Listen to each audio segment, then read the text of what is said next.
Spencer Lazara, MMA interviews here in Dallas, UFC 171 Fight Week. I'm alongside OSP, Ovince St. Preux, taking on Nikita Krylov here. Main card at UFC 171. That's pretty big for you, man, a main card on a big stacked card like this. Yeah, I'm definitely excited about it. It's one of the things that I was always shooting for, is just to be fighting on the pay-per-view portion of the card. But to be honest, I'm opening up the pay-per-view portion of the card, which is definitely exciting for me. So yeah. Nikita wasn't a big heavyweight. He did fight his last fights at heavyweight. He's coming down to your division, 205. Where do you feel like your biggest advantages lie against him? He's a striking background, of course. I think for me, I honestly think all around. I mean, I have an advantage all around. Just because, I mean, I fought at 205 before I made the weight before. He hasn't. It's the first time he fought at heavyweight. Yes, he got pretty good striking and whatnot. I got good striking. But my wrestling is better than his, I think. My jiu-jitsu is better than his, too. So I think all around, I'm more of an all-around athlete than he is. Yeah, that's what my next question was going to be. Your athleticism seems like really what sets you apart from a guy like him. You come from wrestling as well as football. You played college football and whatnot. You're one of the better athletes in the UFC, I would say.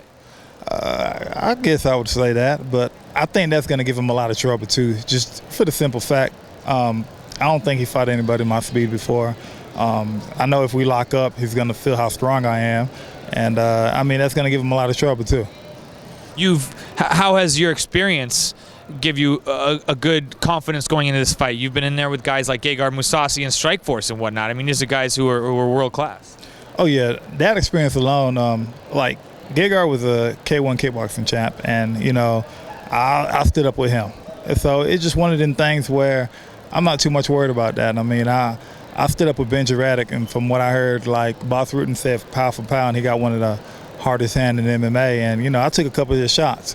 So I'm not trying to say I'm just going to be over there trying to take shots or anything, but at the same time, it's just I can hold my own standing up. Talk about your camp, this camp down there, ATT Atlanta. You got great training partners, Douglas Lima, a bunch of guys in there helping you out. Talk about that.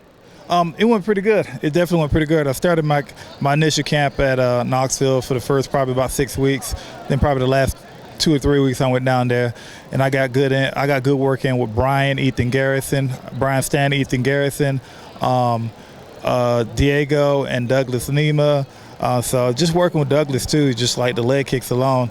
He got some mean leg kicks. Also did good jiu-jitsu work with Jucal too, so I definitely got a lot of good work in down there. And the kicking game is something that he got a knockout with last fight, so definitely something you needed to prepare for this?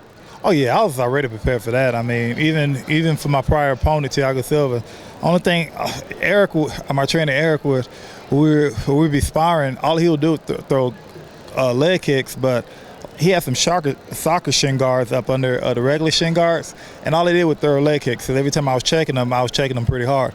So, I mean, the leg kicks ain't bothering me no more. It's just like I was preparing for that anyways. You're still relatively green almost to the sport in a sense that you're coming in. It really hasn't been that long. Are you where you expected to be? Are you further along than you expected to be? I mean, you can say I'm further just because I'm within the UFC right now, but talent-wise, what I'm capable of, by far I'm not where I need to be right now. I mean, I see so much potential. Like, I watch videos and the way I practice and stuff, and it's one of them things where I can see my style just evolving with every fight. Like I tell people, the fight that I had April of last year, I was a different person when I fought in August. The fight that I had in August, I'm going to be a different person when I fight Saturday night. All right, cool. Well, where would this win put you in the division? What are your goals after this fight and for the rest of the year?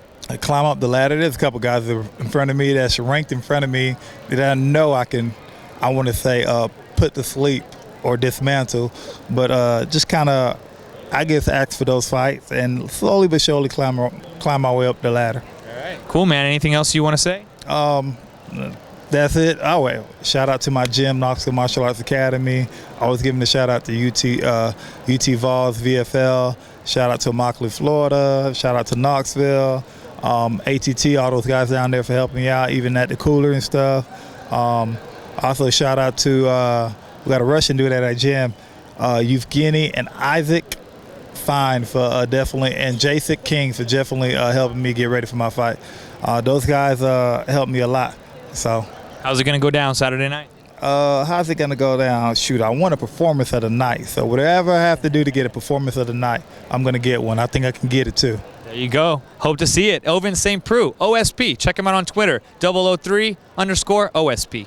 Hey, this is Ariane Celeste. This is Uriah Faber. This is Glover Teixeira. This is Dan Henderson. You're watching MMA Interviews. MMA Interviews. You're watching MMAinterviews.tv.